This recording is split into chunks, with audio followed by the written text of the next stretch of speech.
Today we'll be analyzing primary documents using an acronym, AP PARTS.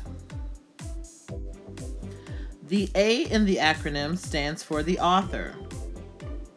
Who created the source? What do you know about him or her? The point of view is key when you are analyzing a primary document.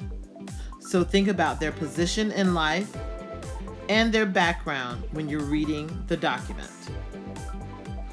The P stands for place and time. So think about, when was this written? Where was it written? What is the historical context? The next P stands for prior knowledge.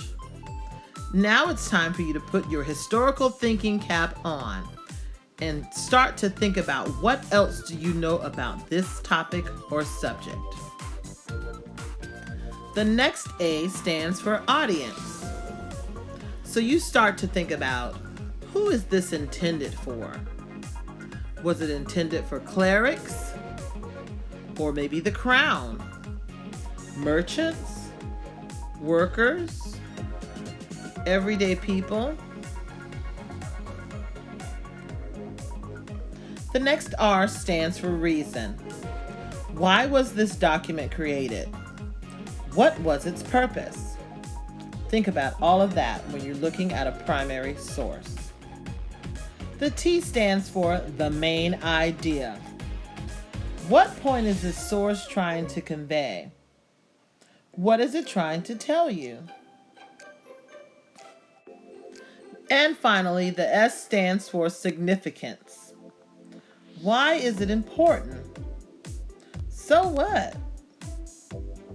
So at this point, you need to infer importance from the data that is presented in front of you. Read the primary source.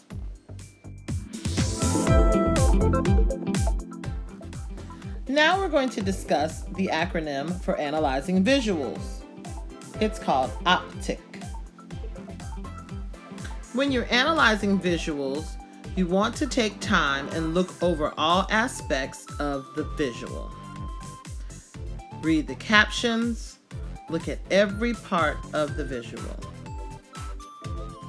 The P in OPTIC stands for parts. What are the pieces that make up this visual source?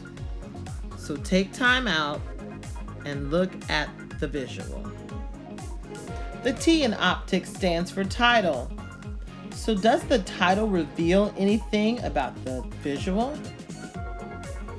Anything about the date? What's happening in the visual?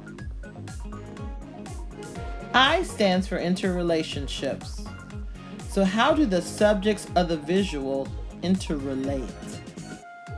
Really take time out and look. And finally, C stands for conclusion. What kind of conclusions can you draw from this visual? Make sure again that you take your time and really study the visual.